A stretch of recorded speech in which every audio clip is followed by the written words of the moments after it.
first screen. Free kick in at the goalkeeper. Long shot attempted. Oh!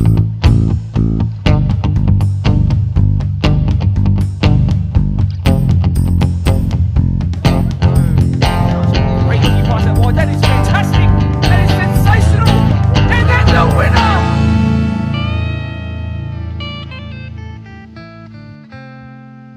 Hello everyone and welcome back to the Blacktown Football Hour podcast. My name is Mark DePoli. Happy to bring you episode lucky number 11 for our show for the 2022 season. If you're wondering why I sound a little bit different, I've been off a little bit sick, but my voice appears, or sounds at least, to be recovering at the moment. So hopefully we're all good for the match of the round this weekend. But what it was good for, just before it collapsed for a couple of days, was everything that happened here at Blacktown Football Park for Female Football Week. It's been a rip-roaring success. Happy to say that I think that we've got loads of footage to cover the day and plenty of content to make throughout, whether we do a recap at the end of the year and we're posting things for the next couple of weeks. I think Female Football Week is really important, as I've mentioned on all the podcasts prior where I have mentioned it. It would be great to get to a day, achieve a day where we don't need it because we're just at that sort of equal playing field. Enough about politics and things like that, in my own opinion, because no one actually wants to hear that. Let's talk about what's happening in this episode of the podcast. It is going to look very different. We've got a Female Football Week, entirely Female Football Week themed podcast, only female guests throughout. And as you can see, I've been very subtle in posing in front of our wonderful Phoenix League, GDSFA and BDSFA Happy Female Football Week, celebrating Female Football Week sign. So hopefully you can have a glimpse of that if you get sick of looking at me here slightly off to the left of your screen. So, like I said, how did Female Football Week go? Look, I think it went great. We had show games up on here all day. This is synthetic field 1. We had plenty of games going from 7 all the way down to field 2 down there. It's just, there were games aplenty. Everybody that was working here, from board to media person to announcer, was doing a fantastic job, and thank you to those people who were willing to give up their Saturdays and Sundays, especially their Sunday Mother's Day. A late Happy Mother's Day to all those watching along as well. So what should we talk about right off the bat? Well, I think we should talk about the 2 live stream matches from All Age Division 1, which is basically the equivalent of the Women's Premier League here in our BDSFA GDSFA competition known as the Phoenix League, the combination of those two, the best 4 teams of each of those associations coming together. So I will apologise in advance. You think my voice sounds bad now, and it already is getting worse the more I speak, but it was even worse on Sunday night. So I apologise for that, but I will show you the highlights, not just the goals, but the highlights of those back-to-back 5:30pm, 7:30pm games. Really hope you enjoy that. So sit back, I should say, and enjoy those now. Right, Charlie, that's a really nice over-the-top looking through ball. Back to goal, though. Plenty of work to do here for Curry. She's attempted to get out of her feet, but it hasn't worked out the way she wanted. Although, who is going to be first to this ball? Plenty of pace being shown. She cuts into her right. A special finish to open the live stream games on Mother's Day of Female Football Week. Carla Wiebe, a late arrival to the warm-ups, but certainly a quick arrival onto the score sheet. The headband impossible to miss, and that finish impossible to save at the near post. Sunday night football, we could see a doubling of the goal tally here. Oh, it's clipped its way in. Wiebe, who was, like I said, late to the party. It was a surprise party, and it was for her. Poor touch there. Wiebe, exceptional once again. Numbers forward. Taylor Michelin. Across her body to the left of the keeper to put her side 3 in front early on in the second half. And they are now really stamping not only their authority on this game, but this competition. 2-3 runners ahead of the most recent goal scorer. It's now gone and found Brown, who's danced around the keeper on the follow-up. Easy finish in the end. 4 to the good now are Rydalmere.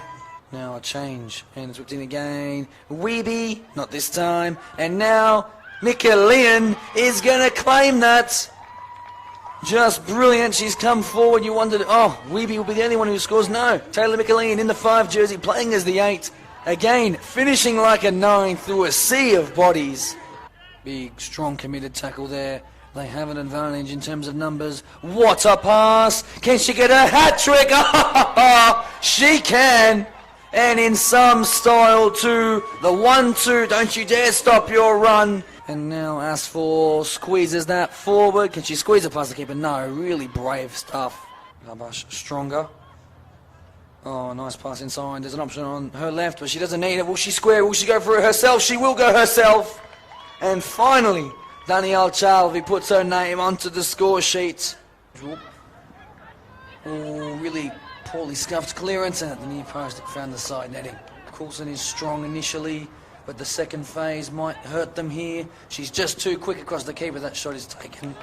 Well, what she can do. In swinging corner, comes in. Keeper should claim, doesn't come for it in the end. Oh, the Aston Villa colours, considering the 5-back defence of Glenwood. Chloe not coming for the ball. It will have to be cleared unless... Ooh. How's that long throw in? It looks like they're all adopting that strategy. That's going to be flicked back to the keeper, who will get there first though in the foot race. Oh, the first goal. Just pure grit and determination to get there first. Out swinging corner will be coming in from Dixon, I do believe. A late run into the box there. Ooh, Parkley clear it towards their own goal, and now the skirmish. No one's got the ball. Oh, the equalisers come straight away. And Glenwood, who looked to be struggling at the back, Parkley said, I can do you one better. There's a lot of catching up here, though, because she's looking for her brace. Here's Cassidy Williams. Oh, she's chipped the keeper. St Julian is trying to make it a 2-goal deficit rather than a 1. Look at this pace and power and persistence in running forward, and it might just do that, trying to find Grace Tangira. Still Tangira. A bit of a back and forth moment of possession. Who's actually got the ball? St Julian looking for the curler. Oh, off the post. Coulson has to clear. It's fallen again to Williams. Maybe a hat-trick now. Yes, she's done it! Instead of conceding straight after taking the lead, they've doubled their advantage. And Cassidy Williams is just the hero in the Parkley colours today. She'll go home taking the 3 points, taking the match ball surely now. Oh, imagine this from distance. No, kind of turned away and that angle closed down quickly. And now this is where they are so dangerous. Numbers committed forward to try and work themselves back into the game. A 2-on-1 with 2 of the quickest players in the comp. She must square it to Shorley. Doesn't need to because the poker is going her way. And now the points are wrapped up for Parkley. That'll be their first win in their last 3. Their first since round 1. And my word, Cassidy Williams is absolutely putting on a show for you for your Sunday night. Happy Mother's Day, she says to all those watching along. I'm putting in a 5-star performance. Hope you enjoyed those highlights. No post-match sort of interviews or reviews simply because it was so cold. It is getting to that point of the footballing season, the winter season here in Sydney, where it's just brisk past about 5:30. So we just let everybody go home after what was such a long, long day. So no post-match interviews, but I can say wickedly entertaining. Lots of goals to go off. Hat tricks, pokers, the like, you name it, it was there. So I was really honoured to be able to bring you coverage of those games, and I hope you enjoyed what you heard, and certainly I know that you'll hope what you saw, that you'll enjoy what you saw, that's for sure.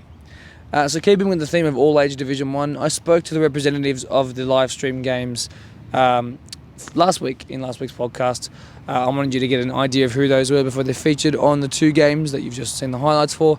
But there was also 4 other teams, 2 other games happening down there on the grass fields, and I spoke to those guys at the same time that I spoke to the featured guys on the live stream. So I'd love to hear from them as well. I'm sure you would as well. So please, enjoy. I'm very excited to have Rebecca with me. She's one of our many guests that we have on today in preparation for Female Football Week coming up, part of one of our live stream matches that's happening. So there's 2 live stream matches. She's being involved in one of them, of course, the captain of her side and someone who's ultra experienced in playing at this level of football, and someone who was really passionate in coming down here and filming with Deploy this morning, and I'm glad that she's been willing to give us a couple of minutes here as well.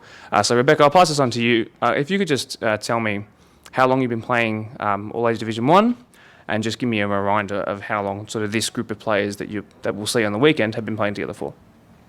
Thank you. I've actually been playing soccer for 21 years, in which the last 13 or 14 have actually been in a all-age division team, and the last 9 years I've been with the current group of girls. Okay. Why don't you tell me a little bit more about your own football journey? So when you started 20-odd years ago, where was that? And then sort of take me through what clubs you've been to in that time and what sort of great experiences you found along the way. So I grew up in the Lower Blue Mountains, and at approximately the age of 13, I made a decision to leave my current sport to go for something that has a little bit more physically demanding and contact. So I joined the Springwood team. I went through the grades there, and I was there for 10 years. And then once I moved out of home, I came down to Mitchenberry Jets in an all-age team for 4 years. And then again, I moved out towards the Hawkesbury, and we chose to go ahead and play with Doonside. So I've been there for the last 9 years. Excellent. So more specifically on the last 9 years here at Doonside, I know Doonside from my own experiences there, really welcoming club, really sort of strong family values that they have there. Tell me about the group of players that have been playing there. How long have the majority of them been together, and have you noticed that across the last couple of years that you actually become, it was teammates, now it's a friend sort of thing, and you guys are doing more social things after games? Is that something you've noticed? Yes. So with the girls, there are some girls that have been there much longer than what I have. There's some life members with the Doonside that are in our team, but we do some social events, meeting up before a game, going out after a game, even events such as the presentation evening. We do tend to turn that from a presentation into a personal event. But with Doonside, it is a very welcoming team. I always say that if I join a team, I need to earn my place, but they welcome me with open arms, and that's how I got captaincy quite quickly. And we are quite friends. We share memories, and we've had children, and we all get together. It's really fantastic. Excellent, good to hear. I actually think, and this is without trying to really boost what we're doing for Female Football Week, but I genuinely have always held that I think community there's a stronger sense of community in women's sport than there is in men's sport. I think there's more of a mateship. It's sort of a more lax term you could use there, but I think actual community and family is stronger in women's sport. So that's really good to hear, because I hear that quite a lot, but to hear some actual really good examples there of what you guys do is great. Now, I know that you were telling me that you have the role of a sweeper in your side, so tell me, how did you sort of develop your position? How did you sort of come to find that was what you wanted to do? And I don't know, can you give me an example of when maybe that's come to play in maybe a big game? That's a bit of a story, because I actually started out in the 13s in a mixed team, boys and girls, and I was positioned as a left back, in which I guess I was told I had a very natural talent in defence. Over the years, I did end up becoming a striker. However, it was pointed out in a previous game that my speed, aggression and maybe accuracy was better off as a sweeper. So I have been placed as the last line of defence, and I've remained there, and I've made the position my own, and it's a fantastic position to be in, because you can see the whole field and what goes down, and you're left as the last man standing. Excellent.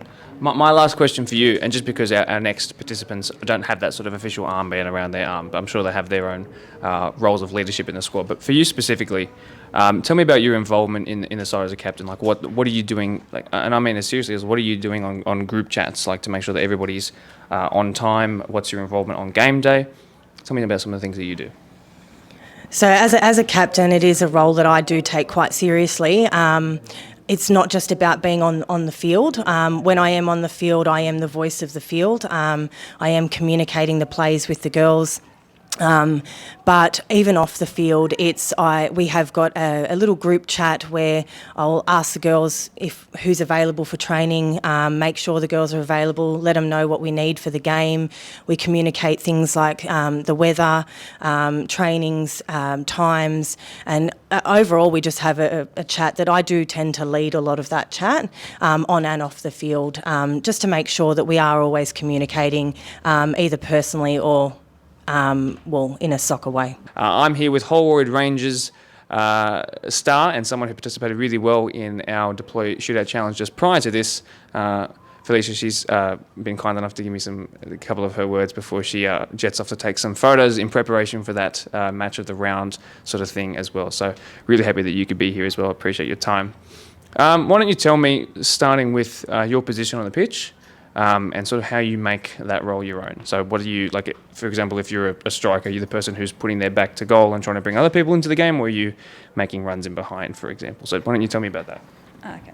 Well, to put it a bit more eloquently, a friend of mine described it as a playmaker. I'm a midfielder, so I do tend to take a bit more of a defensive role in the midfielder, but I also do like to attack when I can. A lot of it is about, creating those opportunities for passes for my other teammates, really paying attention to the flow of the game, and just making sure that there's a lot of communication. So whether that's relying on like the defense line or the attacking line. So ultimately it's about, working as a cohesive unit and trying to make that work. Now, you mentioned before that you're not like officially the captain of your side, but you mentioned they're talking a lot and sort of being able to command in the middle of the park. So are you someone who's quite vocal on the pitch? I wasn't at first. I'm quite a quiet person, but when I get on the field, I have to shout. Talk to me about what it means to represent the club. So how long have you spent there? What's the community like? Because I have no idea, because I've never been there. So tell me all about it. I'd love to know. Yeah, sure. So I've only been there for a couple of years. I got to the club a few years ago through one of my friends that I met through an outer competition, the Churches League. So she introduced me to Holroyd Rangers, and I don't know, I enjoyed the community. Like everyone there loves the sport, and I think that's something that like our club president and all the committee members have really tried to make work, is that community engagement with the team. Whenever we host, home ground events, it's something we try to make big and exciting. Our club president, he advertises it so much, so you'll probably see every now and then you get like a little alert about Holroyd Rangers somewhere on the web. But yeah, it's been pretty good. Good. So Female Football Week last year, we had the issue where a lot of our games were cancelled due to the weather, which touch wood, which I don't have around me right now, but touch wood, that doesn't happen again. And then when we tried to reschedule, COVID decided to rear its ugly head again. So now I think we have to put double the effort in to make sure that we make up for last year and what we missed out on as well. So in terms of Female Football Week and what it means, now 1 in 4 of the players that play here at BDSFA, for example, are female, which is great. I would love to bump that up to maybe 1/3 and then eventually half would be great. So in terms of the development of women's sport, not just women's football, soccer, is that something that's close to you, and do you think this is an opportunity for that to be a little stepping stone towards just making that a little bit more even? Yeah, so I feel this resonates with a lot of female athletes and people who just love to play sport in general, trying to get more of that equal representation. So I think it is a good thing that we're trying to push more for that, not necessarily equality, but more of that representation and that idea that anyone can play sport if they want to. Absolutely. My last question to you will be specifically talking about the match coming up Sunday week. So it'll be the first game of the season. We've had plenty that have been washed out, of course. That's happened for everybody across the board. It'll go ahead, which is great. So are you excited for this to be match 1 in front of a big audience on Female Football Week, which is also on Mother's Day? I think it's a big occasion. What are you sort of expecting to see out of the game? Do you think you'll be able to bring your A game on a different sort of surface and things like that? Are you sort of excited in that way?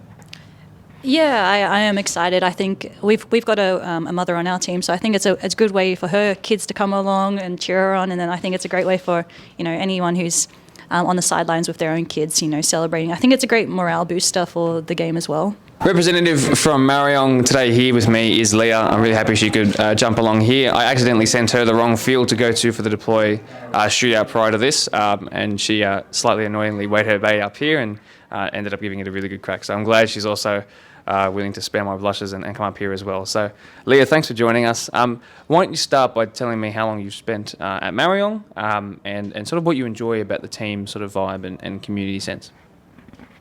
I've been at Mariong for about 8 years now. One of the main things that I enjoy about playing for Mariong is the girls that I play with, the team, and the community behind women's football as well. Our team is quite social, so we do try to go out to dinners every few weeks, especially if one of our training sessions are rained out. We try to organise a dinner instead. We do have a lot of people in our team that live in different areas, so sometimes it can be quite challenging, but we do our best. We're a good bunch of girls. So speaking of good bunch of girls, and we've asked this already a couple of times, but I think it's good to get sort of unique stories out of it. So can you give me an example maybe of one or two of your closer teammates or friends perhaps, and tell me what it's like having good friends in the team? Does it make the experience a whole lot better? Definitely. I think it encourages us to continue playing even when other times that we do have conflicting priorities that we might need to weigh up on whether or not this is the year that we give up. But having friends around, we kind of encourage each other. It's not just about soccer for us. It's about making friends, talking before and after the game. It's a whole community, so it's great. In terms of your football journey, personally, how long have you been playing for? Of course, outside of Marion as well, so we'll go right back to the start. And then sort of what sparked your interest to switch colours and come here? I started playing soccer when I was about 12 years old. I started off at Marconi. I played at Marconi until the under 16, so a few years there, and then I took a break for a while. I got back into soccer probably when I was 20, 22, around that age. One of the girls that I used to play with at Marconi played in the Marion team, and she asked me if I wanted to play. And I said yes. I gave it a go, and I'm still here a few years later. Excellent. All right, Leah, thanks very much for your time. Do appreciate it. There were plenty of other age groups, all, of course, girls and women's, youth, mini-roos and the like, that were playing there on Mother's Day. So I think it's important to talk about the parents, the grandparents, the players, the coaches, the managers, the officials, even just the media people that were involved, the board members involved, the staff involved on the day. So I'd like to do a bit of a sort of montage recap of that. So I haven't had a look at any of the footage yet. I'm still making it as we go. So I'm relying on it being great, and I know it will be because there are wonderful people who captured it. So I'm now going to put together, well, what you're about to see is a montage of about 15, 20 minutes of what happened on the day. Interviews with parents and coaches and half-times and mic'd up players and the like. It was awesome, so let's see what we can get from it. Enjoy.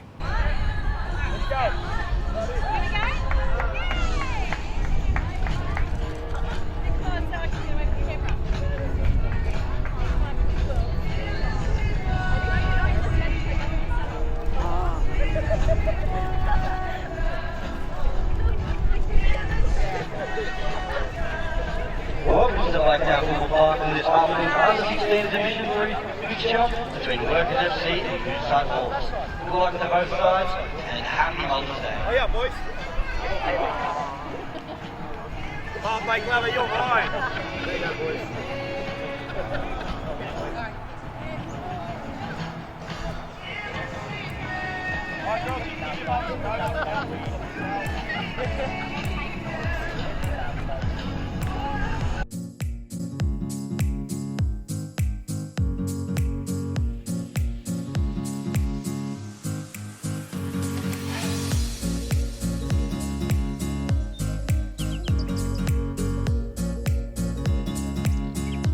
Good morning. How's your Mother's Day been so far? Very busy so far. Just been out here watching soccer. My son's doing the reffing, so I'm just out here watching him today, spending the day with him, doing what he loves doing.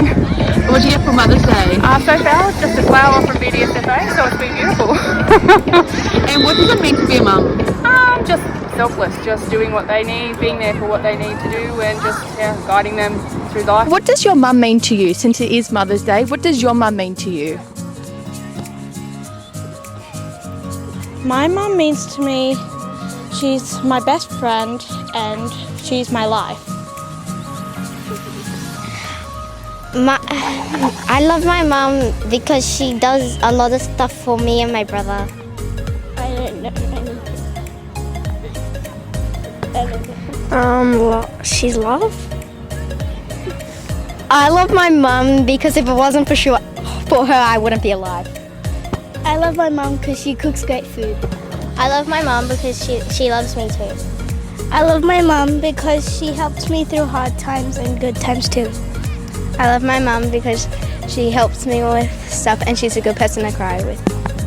I love my mum and she's a big part of my life. I love my mum because she's always there for me. I love my mum because she's everything and she also knows everything.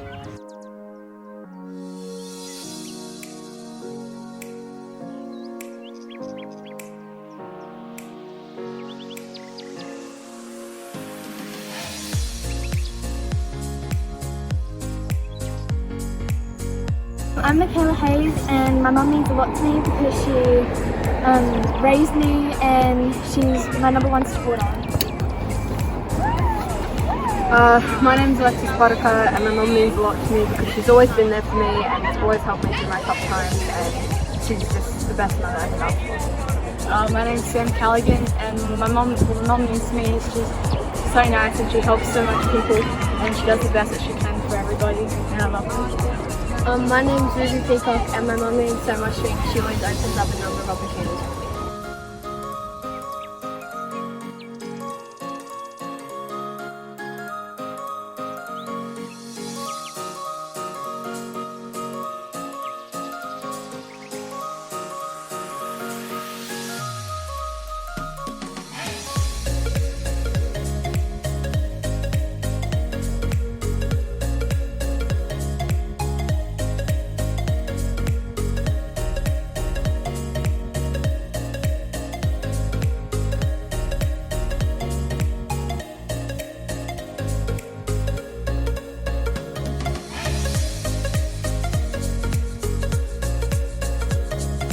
How's your morning been so far? It's been great. Mother's Day at the soccer field. You can't ask for more than that. What does it mean to be a part of this team? You know what? I've been around Buckley for a little while now, and I've had the privilege of managing my daughter's team over a couple of years, and it's just amazing. She's playing in the all-girls team, and the friendships that she's been making over the past couple of years is just awesome. The girls are just awesome, and it's just nice to see them out there and that competitive spirit in them.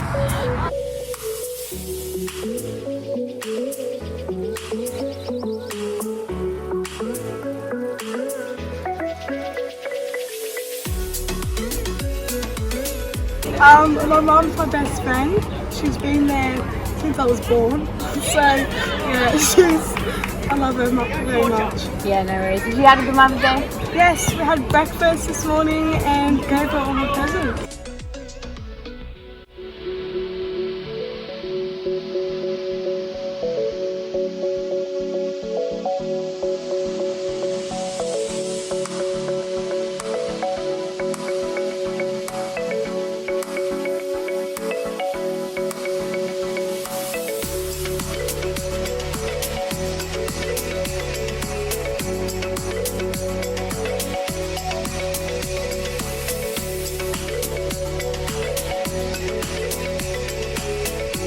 What's it like watching your daughter grow and excel throughout soccer? You know what? It's actually been really nice to watch that progression over the years. She played in the mini roos. Sorry, I'm going to cheer because our team just scored. She played in the mini roos for a couple of years, and that real development stage of things, and still in a non-competitive age group, but moving into that next year and just seeing them grow, develop, become stronger, become more competitive is amazing. How's your Mother's Day been so far? Well, as I said, morning at Mother's Day at the soccer field, you can't ask for more, but I did get, some toast this morning from the kids, some presents this morning from the kids, so, you can't ask for any more than that. Thank you for your time. You're really welcome. Have a great day.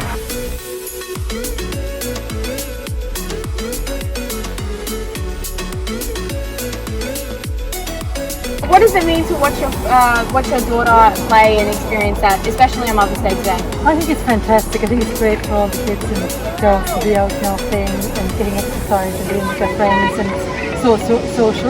And it's lovely for us to watch because they grow up so fast, and down the track, people go up and do their own thing. So yeah, I'm delighted. The weather was fantastic too, so it's been lovely to see them.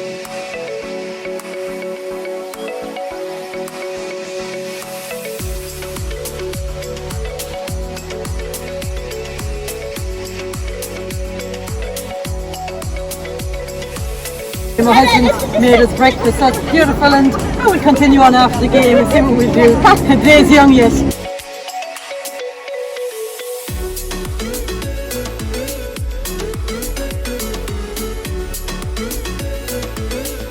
She means the world to me. Yeah? And she means everything. She means everything? Yeah? And you love your mum? Yeah. Did you spoil her today? Yes. Yeah? What did you do today? What did you do? Have you done anything for the Mother's Day? Mum, we made breakfast. Breakfast in bed for her? Yes.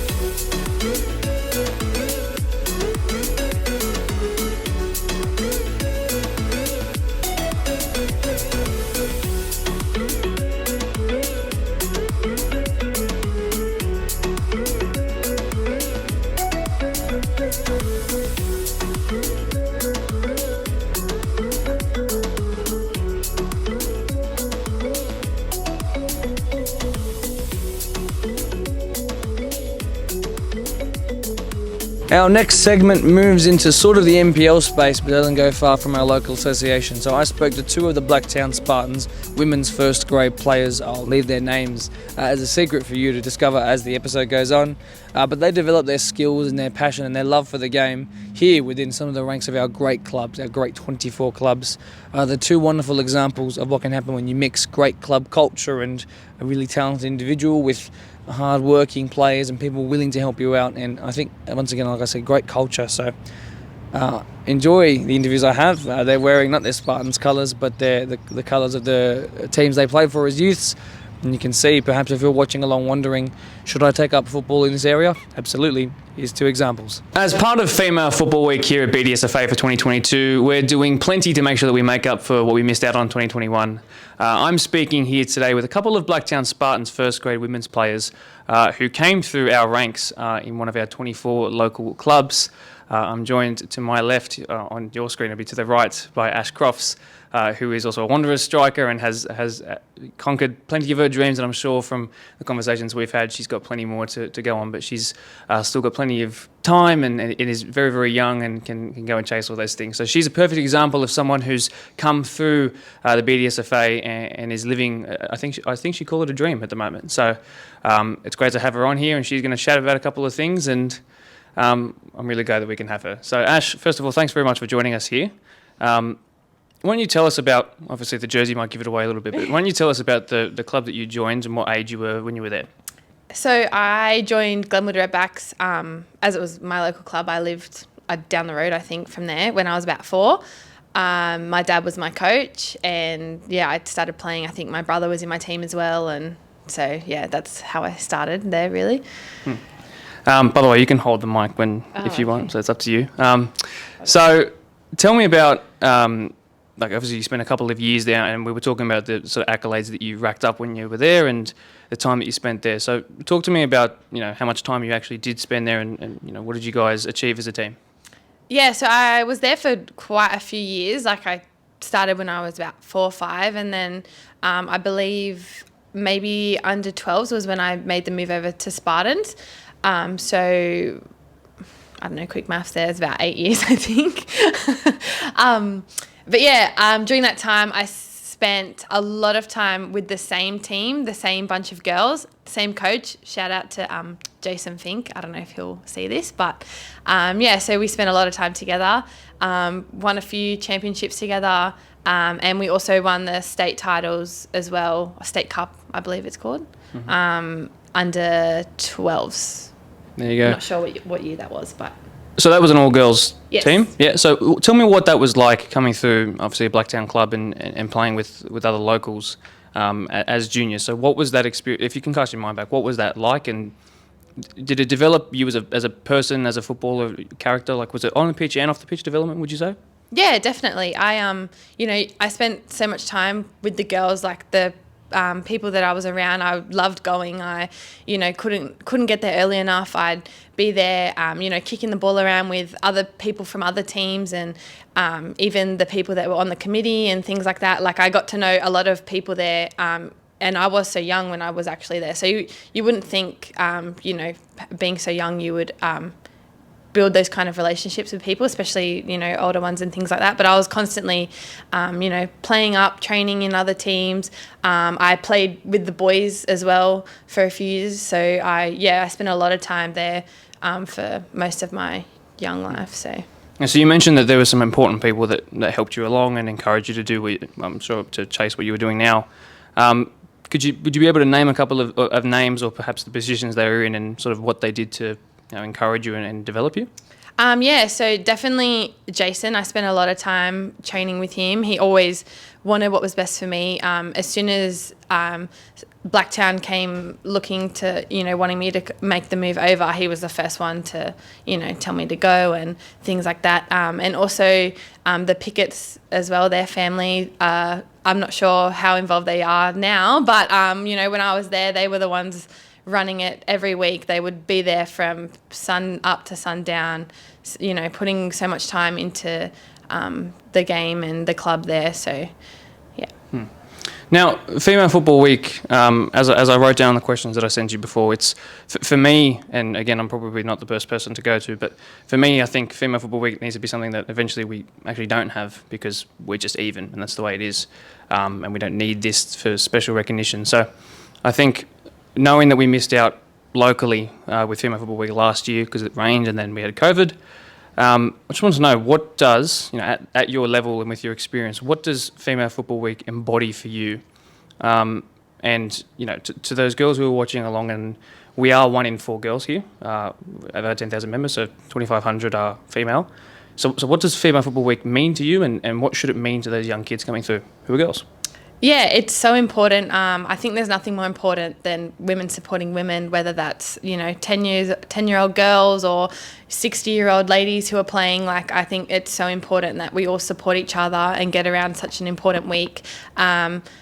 Football is, I believe, as well as physically, and you spend a lot of time training, things like that. But it's made me who I am as a person, and I really think that that's something so important. Like, I know when I eventually have kids of my own, like if I have girls, like I'll definitely be wanting them to play soccer, not to force it onto them, but it's made me who I am, and I would love for all females to be able to get that from football, whether it's emotionally, physically, whatever they need. I'd love every female to be able to get the best out of it.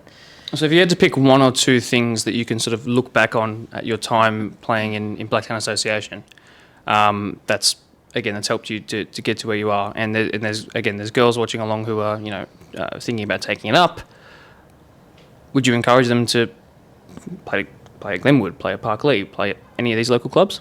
Oh, any. Maybe not Parklea. We used to always have a very big rivalry when I was young. But yeah, all the clubs, like any place you travel, like they all have great facilities there. Everyone's so friendly, and I think everyone that's involved in the Blacktown Association just loves soccer, and you can tell. Like my brother still plays now, so I'm still going around to all different clubs and seeing how they run, and they're still the same as they were when I was playing. But yeah, the Blacktown Association's a great place to be part of. Yeah. Excellent. Ash, thanks very much for your time. Thank you.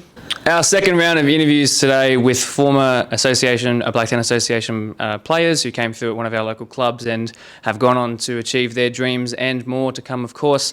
I'm here with Jess Nash, who came through, as you can probably tell by the jersey she's wearing, at Doonside. Was a bit of a one-club player as well, and then progressed into where she is now. So Jess, thanks very much for joining us as well.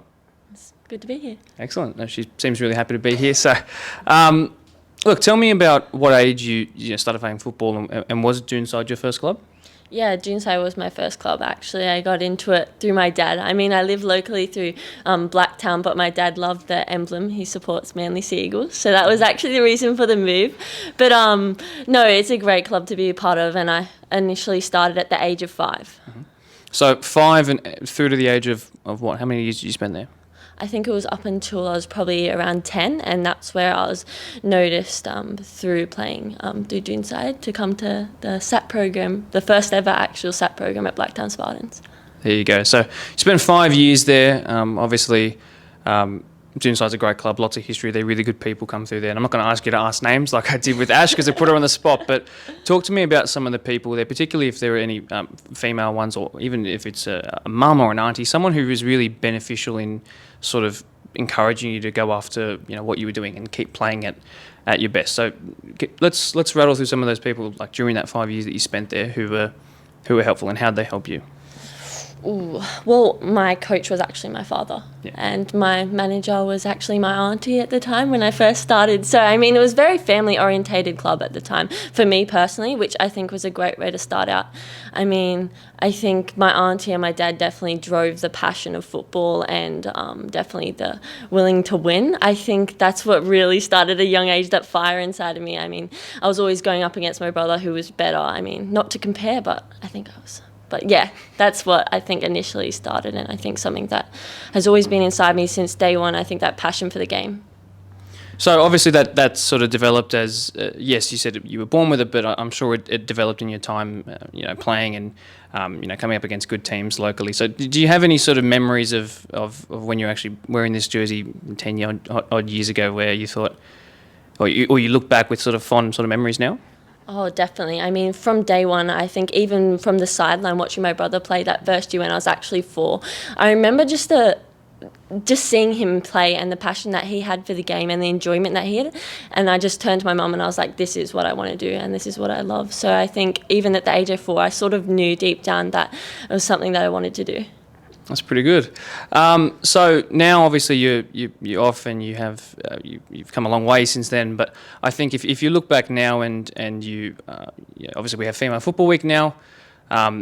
It's a really important time, and as we mentioned with Ash, it's something that we missed out on last year here locally, and it's something that I particularly want to push really hard this year, and have people who are playing in our live stream matches feel really well represented and on an equal playing field, which is what it needs to be. So for girls who are watching along now, who are competing at their best and still coming here, with rescheduled games because of the rain, it's difficult. But so what would you encourage to them, knowing that it's Female Football Week? What sort of words do you have for those guys, and just sort of encourage them to keep playing football?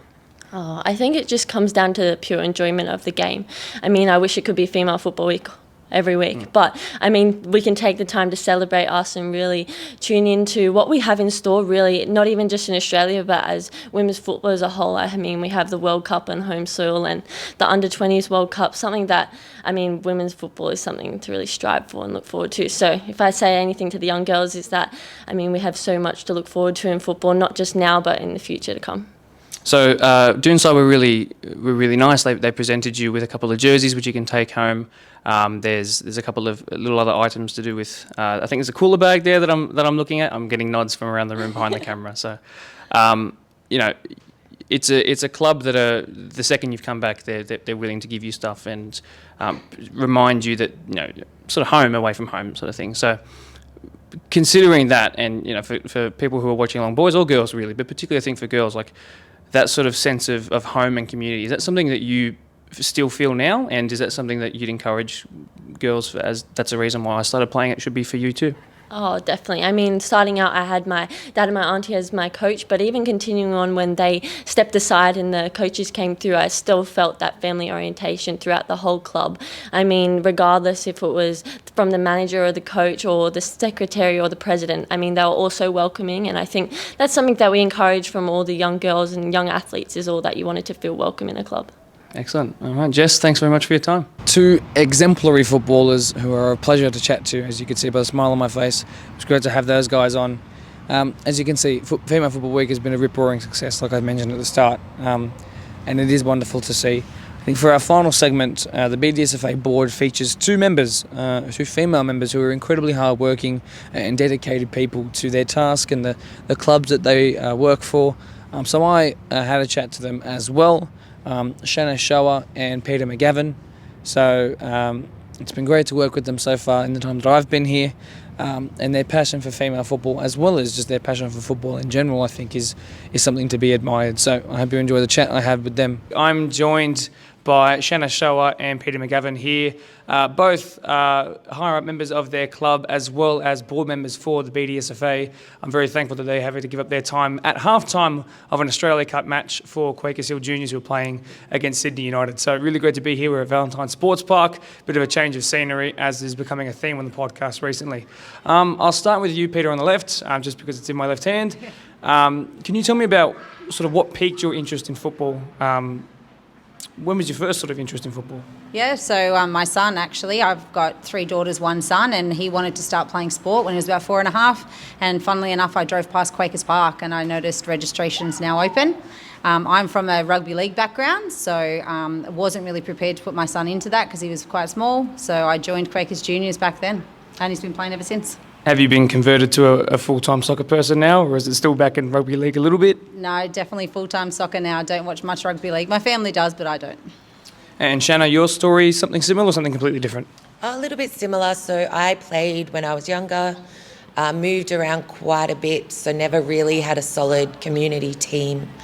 Joined Quakers Hill Tigers when our son was 4, and been there 15 years. No, 18 years now. 18 years, there you go. As a BDSFA board member, Female Football Week is something we missed out on last year, which is difficult. And I think it's great that we have representation from both males and females on our board. What does Female Football Week mean to you? I know it's a very broad question, but we're here at community level and we have 10,000 players and members that we're trying to all make sure get their best wishes and grants. What does Female Football Week mean to you? I think it just is a way to really showcase girls in football. It's definitely something that's getting better and better. Matildas are doing a great job, and I think that's encouraging a lot of the younger generations to come through. I know that with my son playing, my youngest daughter goes to all the Matildas games with him, and he follows Chelsea, so Sam Kerr is a big fan. He's one of his people he follows, and so now my youngest follows her too and whatnot. So Female Football Week just allows girls to be girls in a great sport. Does that resonate with you? Yeah, definitely the community aspect. I think we missed last year. We really seen it out there on Sunday. Yep. So I think that was what we missed from last year. Speaking of Sunday, it was a hectic day. We had plenty of people doing plenty of things.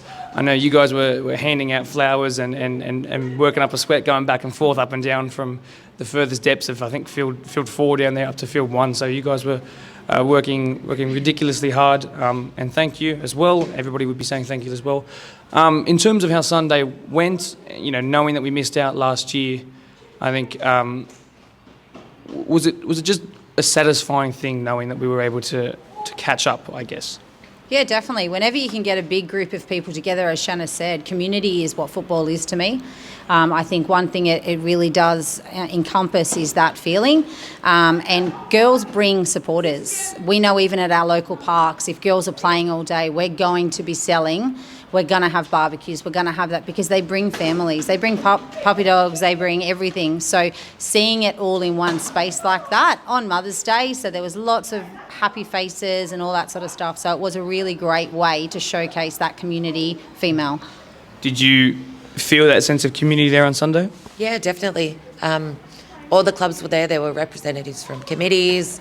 We had referee branch. Yeah, it was the community feel that you get at a grand final. It felt very much like a grand final girls' day, just with a little bit less people, but as much noise. Excellent. My final question to the both of you is in regards to, even though, yes, we're an association at local level, Female Football Week, we can still have an impact. We have the 2023 World Cup coming up next year in the women's, of course. And this is doing every little bit to make sure that we get the most out of that in terms of young girls who want to take up football, youths who perhaps want to continue playing football.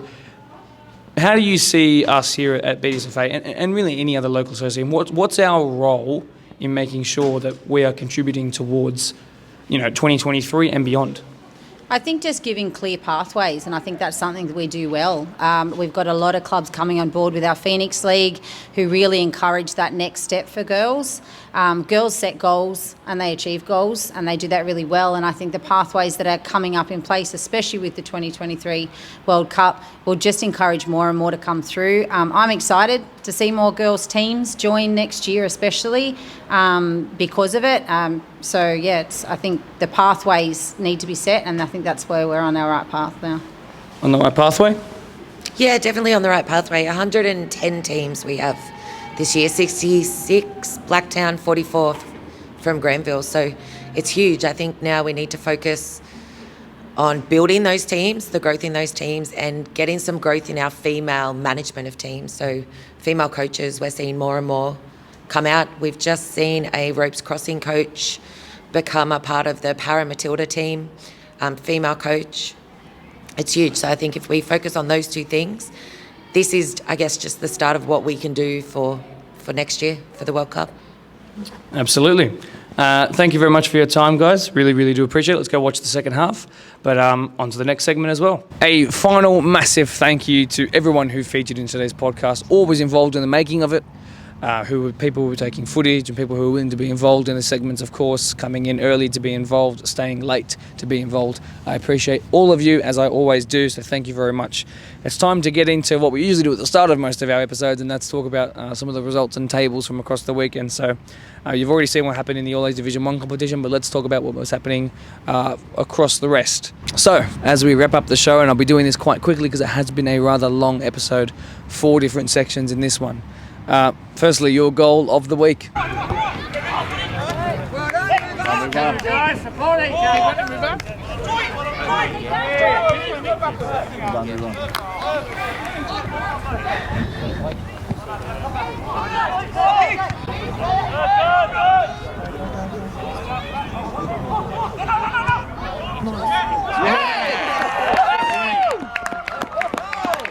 Our LJ Hooker Blacktown BDSFA goal of the week was this time scored by Lachlan Nixon from the Ponds.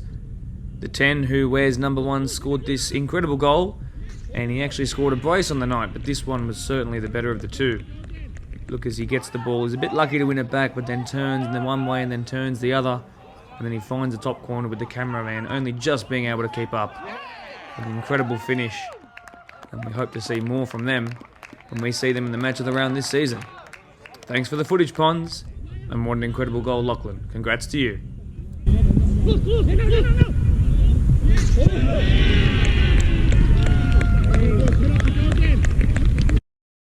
Send your entry to goal@bdsfa.com and make yourself a goal of the week winner. An incredible one there. I haven't decided whose goal of the week it's going to be, but I know it's going to have to be extra special. We've got the most amount of entrants this week for it. I might even think about moving it to Friday. I think it builds a bit more hype if it's uploaded on Friday. We'll see. We shall see. Probably not. You didn't need to know any of that. But anyway, now you do. Let's have a look at our Spartans boys first and foremost. The first time our boys have really been mentioned in this podcast. The boys played at home here against Wollongong Wolves. The 13s lost 4-3. The 14s won 3-1. The 15s lost 3-0. The 16s lost 2-1. And then the 18s rounded off the youth day really well. 4-1 victory. Here's your footage from that game.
The men played again here against Bonnyrigg. The 20s lost 2-1.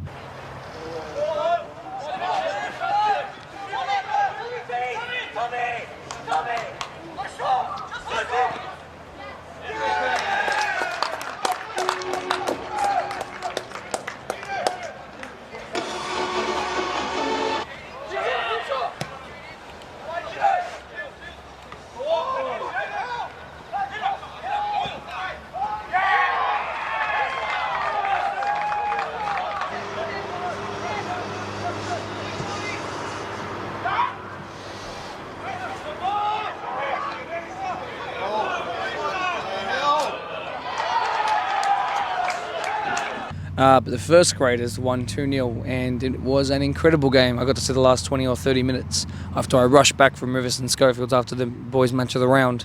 Here are the goals, courtesy of NPL TV. Heated. And the Spartans, this could be a shooting opportunity, and it's in. That's a goal for Blacktown Spartans. They had some shots already, and now they've taken the lead. Well, for the Spartans, it's, at least so far, again a case of home confidence being good for them. As in fact, it's a potential Spartans counter with Lamberton. And there's the option in the middle being Gonzalez. Lamberton's found the pass, and Matty Gonzalez has found the finish to make it 2-0 to the Spartans. Hamish Lamberton. The girls visited away to Bankstown City, and I just need to prepare you right now for some incredibly mad results. The 14s won 6-0. The 15s won 12-0. The 18s won 4-1, which is not a bad result at all, but just looks like a little bit less compared to their age group compatriots. But take nothing away from the 18s, a fantastic result. The 16s didn't play. Their game was called off for whatever reason, but wow, what a weekend for the girls. The women then followed up against the same opposition. The reserve grade lost 2-1, unfortunately. And then the first graders remain undefeated, seated equal top of the NPL New South Wales table, and they won 1-0. Here are the highlights packages, or here is the singular. Here is the highlights package, courtesy of NPL TV. Jamila Rankin on the ball for Blacktown Spartans. Comes towards the penalty spot. Barazio brought down. The shot comes in, and it's a nice delivery into the back of the net. Caught Bankstown unawares. The Spartans have hit the front in the 6 minutes. Or will she try and find a head? No, it's the shot. Off to the right. Now the pass from Danaskos has been intercepted by Galea. Galea into the area. Will she shoot? She will, but gets right under it. Trying to find Markovsky, but her run was blocked. The ball over the top is not a bad one whatsoever. Galea's there. Galea has the shot. And it's a cracker. Lowry wins the ball and finds Jamila Rankin. Looking for Markovsky. Chance for a tap in. Galea over the top.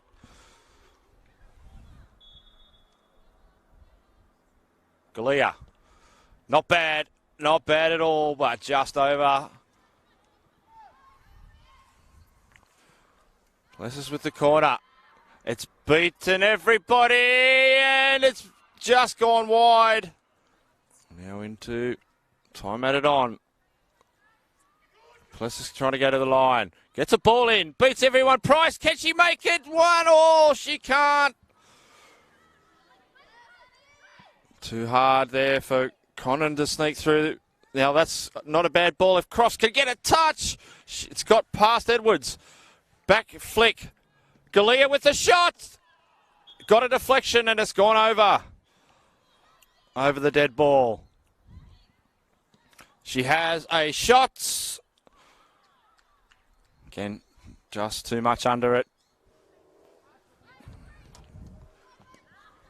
Intercepted by Lemon. Markovsky's in the middle. Oh, and Lowry to her left. Can't find a corner though. Oh, Stainbury made the run. Price wasn't watching. She goes to the near post. It's headed and saved. Just not enough on it. Bates. Stainbury now.